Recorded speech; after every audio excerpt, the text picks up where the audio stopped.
Shalom bien-aimé, que la grâce de Dieu repose sur ta vie. Aujourd'hui, je vais te poser une question, frère.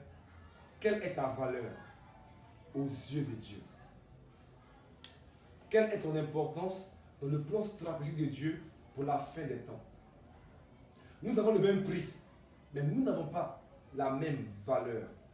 Notre prix est le coût d'acquisition. Le sang de Jésus a coulé pour qu'on soit sauvé. Christ nous a rachetés par sa vie. Et donc, le prix que tu as, le prix que j'ai, c'est la vie de Jésus-Christ. Mais la valeur que tu as, c'est ton utilité dans le projet divin. La Bible nous dit que dans une maison, il y a plusieurs vases, mais tous les vases n'ont pas la même valeur. Certains vases sont des vases vils, des vases méprisables, mais d'autres vases sont des vases d'un usage vil. Ils sont tous des vases, mais eux tous n'ont pas la même importance. Quand on reçoit une personne de qualité, il y a des vases qu'on prend pour la recevoir. Quand on reçoit une personne banale, il y a des vases vils qu'on prend pour la recevoir. Frère, sœur, tu es quel type de vase? Même dans le football, dans une équipe, tous les joueurs n'ont pas le même prix. Tous les joueurs n'ont pas la même importance. Quand vous prenez l'équipe de PSG, Neymar, Mbappé, c'est un niveau supérieur. Quelle est ta valeur, mon frère et ma soeur? On va à l'église, on cherche à recevoir. Ah, je veux travailler, je veux me marier, je veux voyager, je veux un enfant. Ce n'est pas mauvais, c'est bien, mais on ne donne pas.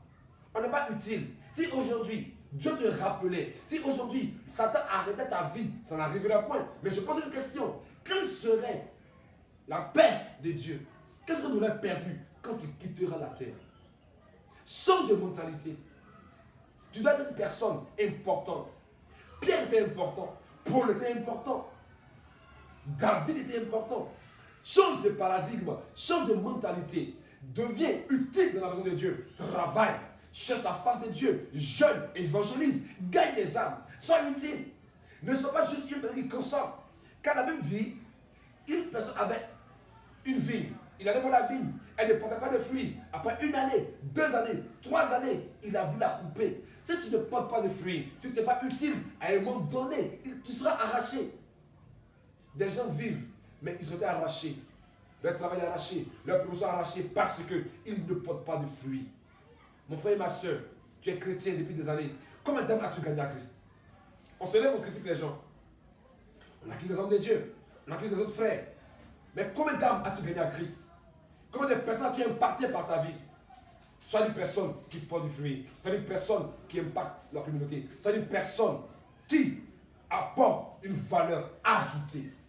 Que Dieu te bénisse. Que sa grâce s'attache à ta vie au nom de Christ de Nazareth. Amen.